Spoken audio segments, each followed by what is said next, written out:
response. Tayo po sandaling po at tayo po ay manalangin mga kapatid. Diyos ng kasaganaan at kapangyarihan, Ikaw na siyang tanging sinasamba namin, aming Ama sa langit. Nagpupuri kami, Panginoon, at patuloy, O Diyos, na tinatanghal namin ang iyong pangalan sa aming kalagitnaan at sa aming mga buhay. Patubayan po, Panginoon, ang iyong mensahe ngayong umaga. Pa-challenge kami, Lord, ma-encourage, mabago kami, Panginoon, at katulad ni Jesus at ang mga alagad, ma-reveal aming Diyos ang tunay na disenyo mo sa bawat isa sa amin. Ang iyong banal na Espiritu nawa ang siyang patuloy na kumilos, Panginoon. Ano man po ang aming mga daladala sa iyong paanan, O Diyos, we will leave it at your footstool. At kung kalooban mo, aming Ama, na hindi na namin ito dalhin pagkatapos ng aming pagsamba at pagpapuri sa iyo, Lord, nagpapasalamat po kami in advance. Ang banal na Espiritu ay siya tuloy na umilos, Panginoon. Sa pangalan ni Jesus. Amen.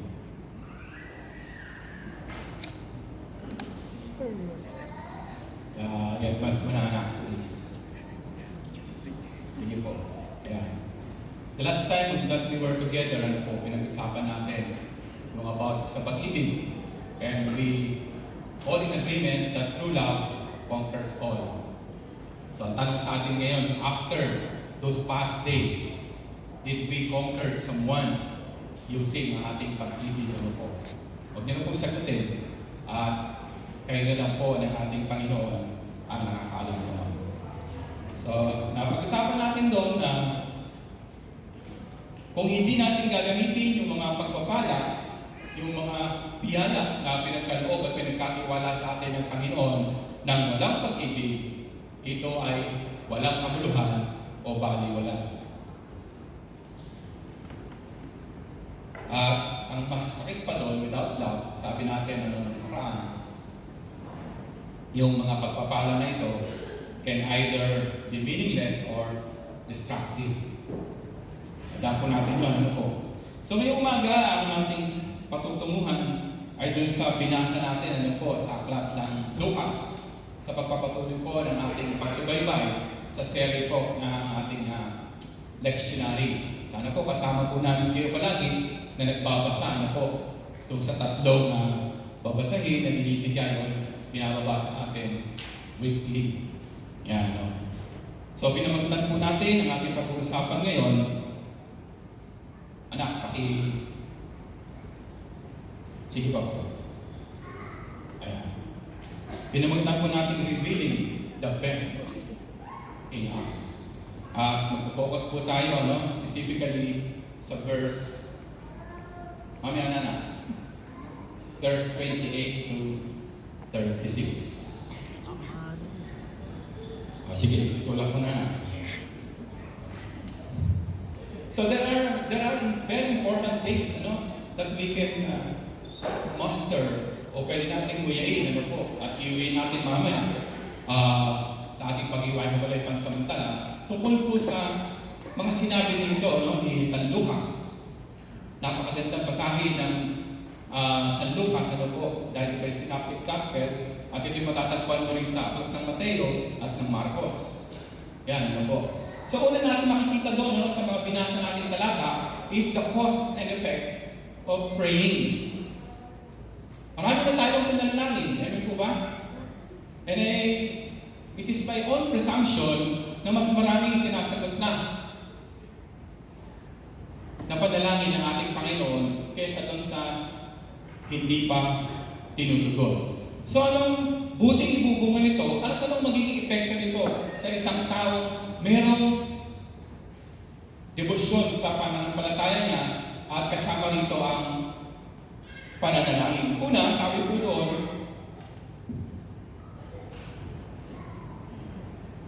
sa ating binasa, So after this saying, sabi niya po doon, kung atras po tayo ng basa, binabanggit dito, ito sa verse 22 to 27, prior po dito sa ating lectionary ngayong umaga. At doon ay inilahad na ni Jesus ang mangyayari sa kanya. He was preparing for his own exodus. Pupunta na po siya sa Jerusalem. Sinabi niya na sa kanyang mga alagad na doon siya mamamatay. At kailangan itong mangyari. So, una na makikita natin doon is, sa pananalangin, there is sacrifice. Ngayon po ba? Sa pananalangin ay merong pagsasakripisyo. When we kneel down in prayer, we are literally going out in our comfort zone. Aba, ipapanalangin mo yung iba. Ipapanalangin mo yung concern ng iyong iglesia.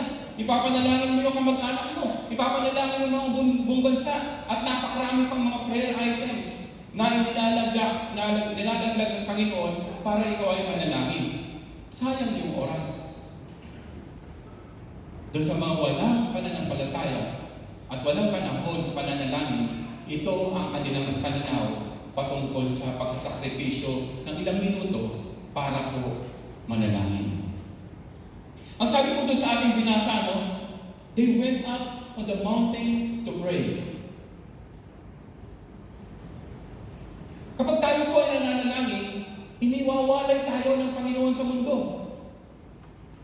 Sa pagpunta po lang nila doon sa Mount Horeb, kung saan sila kinatagpo ng kanilang Panginoon, at doon nakita nila na nandun si Elias at si Moises. When you sacrifice something for others, kung nagiging katuwang po kayo ng ating iglesia sa marami nitong mga ministeryo, you are personally going to your own Mount Horeb. Kasi, umalis kayo sa inyong comfort zone. You sacrifice a little.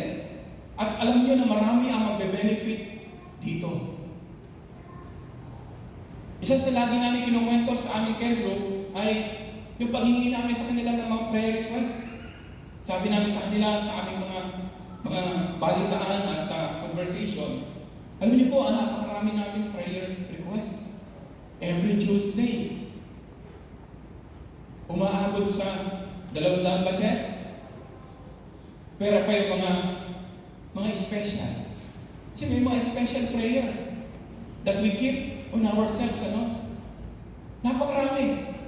Kung ayaw natin magsakripisyo, bakit ko ipapanalangin yung para sa iba? Why I push myself to go out of my comfort zone ay nag-i-enjoy na ako doon. Pangalawa po, isa po sa cause o epekto ng pananalangin, it is an opportunity. Amen po ba? It is an opportunity. An opportunity to fellowship with other believers, to God. It is an opportunity to be a witness. Jesus calls us to pray, to experience Him personally. Amen po ba? Kung hindi natin nakikita sa panahon natin ngayon, sa matagal mong pakikipag-ulayo sa Panginoon, na every prayer is an opportunity for you to be with the Lord, hindi mo naiintindihan kung bakit kinakargahan ka na manalangin para sa iba. Kung bakit, sa kwentuhan nga po, mayroong mga, Pastor, ikaw na lang ang mag-pray. Bakit? Hindi ka ba marunong mag-pray? Ang yung ipagbagaan ng luma. Kasi pag ikaw ang nagpe-pray, mas pinakikinggan. Kaya ang birong sagot ko na may katotohanan, bakit po? Magkaiba ba tayo ng Diyos? Hello? It is always be a enjoy na sabihan ka na ipanalangin. Pero minsan kasi, mismo yung nangihingi ng panalangin ay hindi na siya nananalangin para doon sa kanyang hinihingi. I know this. Kasi minsan, sa mga pop-up conversation, pag nagpa-follow up ako, kumusta na po yung mag-iisip. At para bang hindi na siya pinakailaman yung item o yung bagay na yun na hihingi nila ng panalangin.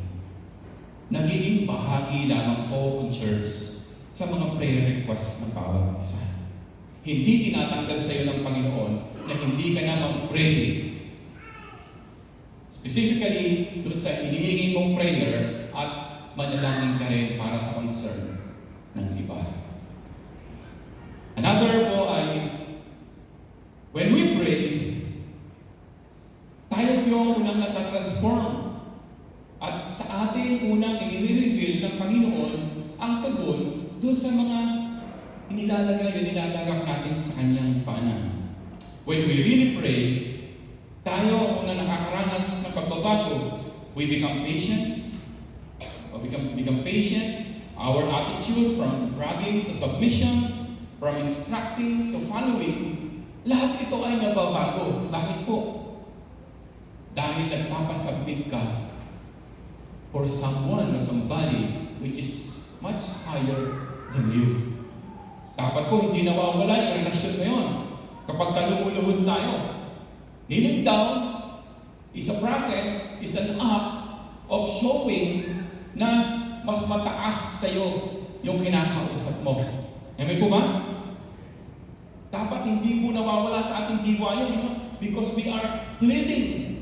We are requesting, we are asking from the Lord Almighty na marinig niya yung ating ipinapanalangin at sa Kanyang kalooban, una ay mabago tayo at mai-reveal sa atin kung ano yung Kanyang tugon.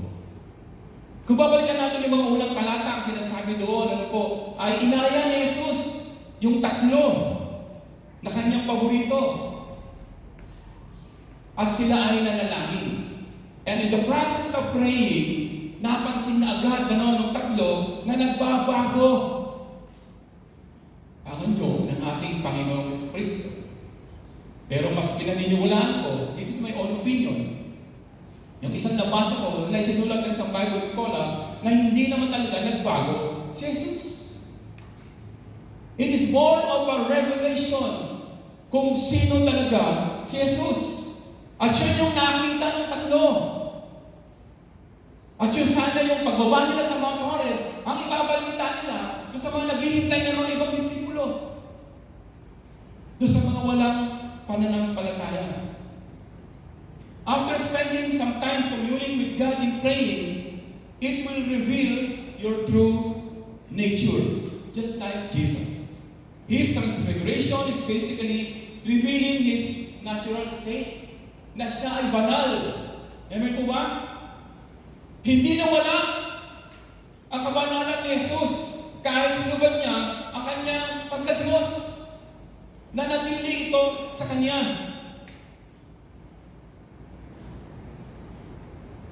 Kaya po sa tamang perspektibo, sa tamang puso, sa tamang attitude, sa tamang pananaw kapag tayo po ay nananalangin,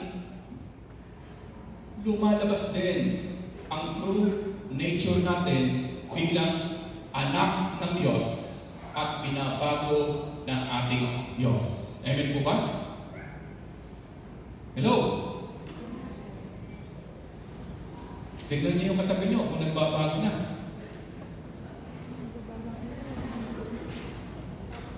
Pangalawa, unifying the past, bridging the present. Sabi po doon, and behold, two men were talking with him, Moses and Elijah, who appeared in glory, katulad din niya, ni Jesus na may kanindigan, and spoke of His departure, which was about to accomplish at Jerusalem. Ito yung pinag-uusapan bago itong transfiguration.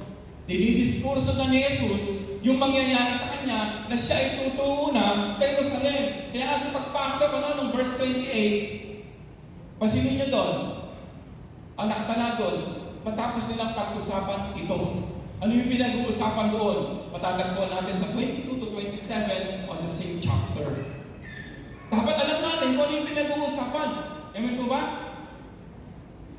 At makikita natin doon, kung bakit naroon yung dalawa, si Elias at saka si Moses. The promised everlasting life is true and manifested to Moses and Elijah. Yung naririnig nila kay Jesucristo na mayroong buhay na walang hanggan. Kaya, niloob ng Panginoon na makita ng tatlo, si Moses at si Elias at si Elijah, para sila mismo ay maging saksi na nabuhay. Amen po ba? Yung tumanggap ng pangako, yung naglingkod sa kanilang buhay, yung sila ay malakas pa, nung kaya pa nila, nakita nila sa Mount Horeb. And they are also shining in glory. So hindi lamang binanggit sa istorya kung bakit nandoon si Moses at si Elias. It bridged the past promise na mangyayari into the present.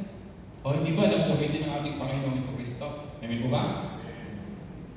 You see, kapag ikaw ay marunong na talagang manalangin, kapag meron ka ng passion na manalangin, hindi lang para sa iyong kapakanan, mababago ka. And God will encourage you to pray for more. And when you are praying for more now, more changes will gonna happen in your life. Amen po ba? Kaya po, huwag tayong tinatamad na manalangin. Kapag tinawag na kayo, kapag nag-message na meron tayong prayer meeting, punuin natin yung isang kwarto ng ating prayer room. At paghati-hatian natin yung grasya sa pananalangin upang tayo, tandaan niyo po, tayo ang unang makikinabang sa pagpapalang ibabagsak o padadaluin ng ating Panginoon. The presence of Moses and Elijah further demonstrate that this is God's will for him. Sa 22 to 27, nag-uusap sila kung paano ang Panginoon ay pupunta doon sa Jerusalem at doon siya mamamatay. Nung pumanik sila sa Mount Horeb to pray for that, the confirmation happens through the presence of Moses and Elijah. And this is the reason why when a Christian pray, lagi nang hihintayin yung confirmation na nanggagaling sa Panginoon. Amen po ba? Pag walang confirmation, huwag mong itutuloy dahil yan ay baka sarili mo lang plano o balak. And more often than not, kapahamakan, hindi pagpapala ang kauuwian niyan. Pangatlo po, sleeping instead of actively praying. Sabi po doon, now Peter and those who were with him were heavy with sleep. Baka gururok pa eh. But when they became fully awake, they saw his glory and the two men who stood with him. Alam niyo po, when we are sleeping on the wheels, kapag tayo ay natutulog sa ating pananampalataya, sa ministeryo na sana ay ginagawa natin, we became complacent. We became lazy. Umaayon na lamang tayo sa kasamaan ng panahon instead na nangunguna upang pamarisan ng iba tungo sa positibong pagbabago. We become so passive at nagkakasya na lang tayo sa bahala na attitude. Kaya pati yung ating pananampalataya ay naging passive na. Kaya ramedin tayo karoon ni kitaan, aduda, nga mapanjay. Kahit alam mo mali. So passive. And this is the world we live in. Gusto niya na wala na tayong pakialam sa nangyayari sa paligid natin. Bilang mananampalataya, ayaw na tumayo tayo. At pamuhay ang ating pananampalataya. This word keep us away and kneeling down in prayer. Kaya huwag tayo magtataka kapag ka ministeryo ng pananalangin, talagang kakaunti. O, tignan nyo kung ilan tayo rito ngayon. Kung kalahati lang sa atin ito, pupunta mananalangin, di ba? Sol-sol, sabi nga, sapat na sapat. Nakakatuwa ano sa ating prayer warrior team, we were started, or when it was activated, after the COVID-19, lima, pito, 10, pito, mawawala yung dati sa pito, mapapalitan ng iba, ngayon mawawala. Last Tuesday was the best so far. Ang bilang ay 19. Parang di kayo natutong tumatami na nananalangin para sa inyo. 19 na po ang nananalangin. Ang tanong, nasaan kayo? Natutuwa kayo dahil meron ng 19. Pero nasaan kayo? So patuloy po ang encouragement namin, ano po? Samahan niyo kami sa pananalangin dahil katulad ng promise sa ating pinag-uusapan, ikaw ang unang mapagpapala. So, hindi ko na kayo tatanungin kung ayaw nyo ng pagpala. Alam ko naman, yun ang laging laman ng marami nating panalangin. When we fall asleep, kung nagpapabaya tayo, we will always miss working with the Lord. Balikan natin yung nangyari sa mundo. Noong nag-uusap-usap na, nakatulog yung tatlo. They were not there during the action. Kasi niyo po ba yun? Natulog sila. Kaya kahit na Kristiyano ka pala, kahit na prayer warrior ka pala, pwede ka pa rin paypayan ng kaaway para ikaw ay hindi manalangin. Para hindi ka makasama. Para maiwan ka. Ganito yung nangyari sa tatlo. Instead of boldly participating during the conversation, they fall asleep. Kaway-kaway dyan, doon sa mga inaaya na sa mga prayer group, inaaya na sa mga care group, pero ang dami pang alibay.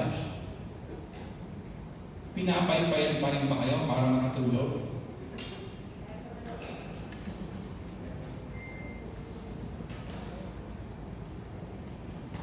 Palagi na lang tayong spectators, standby, as we call it, ano po. And worst case scenario, baka yung sana para sa iyo, mapunta pa sa iba dahil tamad kang makibahagi sa pananalangin. When we sleep, we are unproductive. Kung tayo ay nagpapabaya sa ating mga ministeryo, sa ating paglilingkod, hindi tayo produktibo. Malayo ang blessing sa ating katitisuran o aayawan tayo ng ating mga kapatiran. The church will always suffer kung tamad o hindi kumikilos ang miyembro nito. Amen po ba? Amen po, Pastor. And last, ano po? Anointing or blessing from God. Ganito po. Sabi po doon, and a voice came out of the cloud saying, "This is my son, my chosen one. Listen to him." And when the voice, sorry. God only reward and anoint those with the patience and diligence to listen and follow. Remember, bago tayo nagkaroon ng pananampalataya, mga kapatid, nakinig muna tayo. Ayan po ba? May nagpahayag ng mabuting balita ng kaligtasan, we listen. Couple of times, million times, bago ba nakita ng Panginoon na nag-i-enjoy na every Sunday.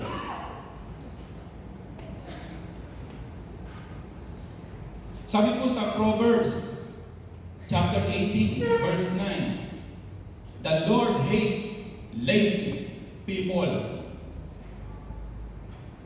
Hindi po ako nagsulat na, ha? The Lord hates lazy people. Sa Tagalog, ang sabi niya, kapatid ng demonyo ang tamad. Tama ba ang translation ko? The Lord hates lazy people. Sa Tagalog, pag isinalin mo, kapatid ng demonyo ang tamad. Dahil kailanman, hindi ka po pwedeng tumanggap ng kabanalan ng Panginoon kung hindi siya ang Panginoon mo. Kung siya ang Panginoon mo, definitely hindi ka tatamarin. Amen po ba? Hoy, meron lima. Pakonti ng pakonti.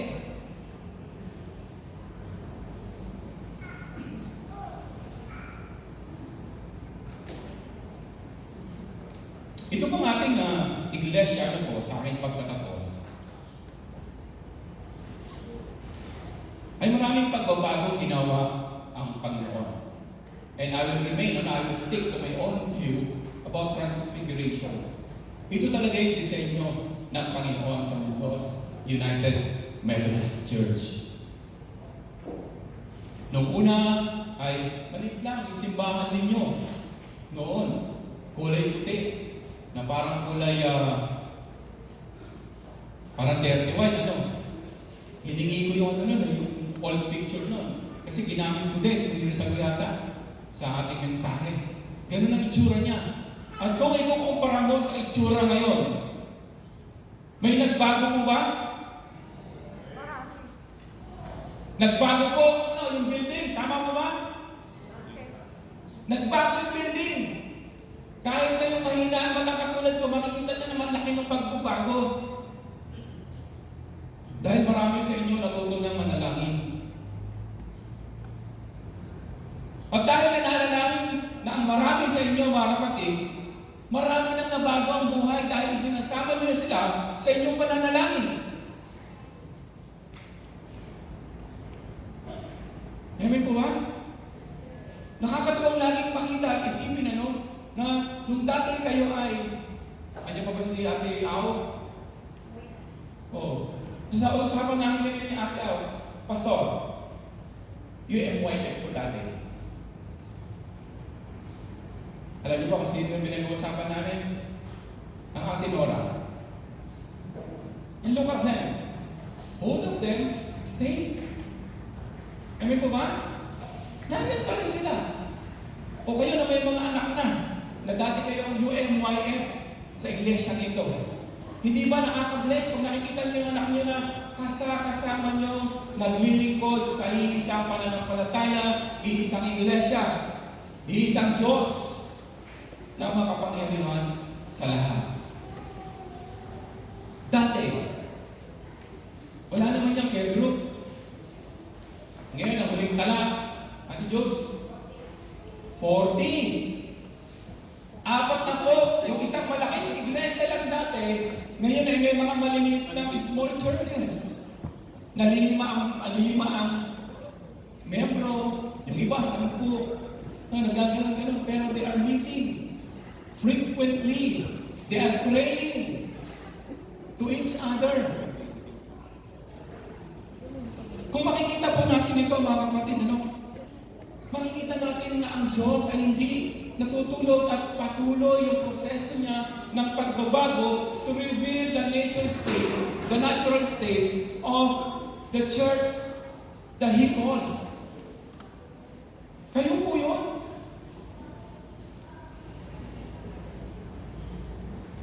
Dahil naniwala kayo sa Panginoon. Naniwala kayo na yung inyong prayer noon ay eto na at inaani na ng marami sa atin. Ang nasa ng Panginoon noon pamanguna, tulad ni Pedro, ni Juan at Santiago, ay maranasan at makita ninyo ang tunay na Kristo na naglilingling, nagbabago sa bawat isa sa inyo, sa bawat isa sa atin. Ito ay sa pamamagitan ng paggawa ng mabuti, pagsunod sa kung anong tama at mabisa. Magbabago at mas makikita sa atin ang kanilingan ni Kristo sa pananalangin para sa iba, sa kapwa, pagsuporta sa mga gawain at paghahayo ng ating iglesia. Nais namin maging kabahagi ang bawat isa sa mga programang nagpapalago at nagpapabuti sa ating kalagayang spiritual. Patuloy na pag-aanyaya na please find your own care group, mga kapatid. Parang awa nyo na, nais namin kasama kayo na lumalago, na nagiging disipulo ng ating Panginoon. Pwede po ba yun? Lahat na mag-amen. Huwag kayong lalabas ng ating sanktuaryo. Magpalista na kayo ng pangalan ninyo. Doon sasabihin ng Panginoon sa inyo, mabuti ang anak ko. Tinupad niya yung amen kanina. Please, we are pleading to each one of you na wala pang mga care group. Makipag-ugnayan po kayo. Welcome na welcome po kayo sa ating mga existing care group. Get more personal in dealing with your tithes and pledges. Ipinamamaling namin magkaroon na sana ngayon, na sana ang bawat isa ng kanilang sariling commitment cards. Bago ko bumalik sa altar, binilang mo muli na natitira pa doon na dating 50. Alam niyo po ba kung ilan ngayon? Siyam! Oh, matuwa naman tayo. Tuwa-tuwa si Lord. Kasi yung kumukuha doon ng commitment card, those are part of our answered prayer. You're silently working on your own relationship and fellowship with the Lord. Panginoon, kahit na hindi ako nakaka-attend palagi dahil busy ako, pero I will try my best na once in a while, pag naayos ko yung schedule ko. Pero, I will not forget my commitment to you. Na sa ibang paraan, tutulong ako sa aking minamahal na iglesia. Siyam na lang po. Yung nandoon, how about the others?